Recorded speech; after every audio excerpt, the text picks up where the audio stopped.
So meron nga tayong mini upgrade sa ating GPR 250 na si Sydney.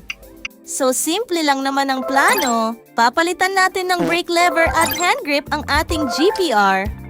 Mayroon na nga pala tayong handle grip, lever cover, at saka MTR na brake lever. So bakit nga pala itong brake lever ang napili ko? Simple lang! Medyo may similarities na kasi ito sa Racing Boy Series 3 at bukod dun mas mura ito ng 5 times compare dito. Ayos, diba? Kaya halika! Samahan mo ako at i-install na natin ang hand grip at brake lever!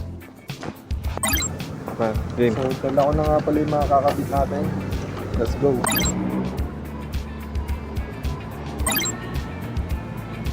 Yan, tinatanggal na ni Jay. So, nakabit na nga pala natin yung hand grip. Pakita ko sa inyo. Yan. O ha? Ano masasabi mo, bud? All good. All good. Quality. Quality. After natin may kabit ang handle grip, isunod naman natin ang MTR brake lever. Let's go! So yun, nakabit na natin. Looking good. Let's go. At naikabit na nga natin ang handle grip at brake lever. At happy naman ako sa naging result. Marami pa nga akong upgrades na gustong gawin sa aking GPR. Suggest naman kayo ng mga pwede kong ikabit para sa mga susunod na video. Oh, paano ba yan? Hanggang dito na lang muna. Paalam!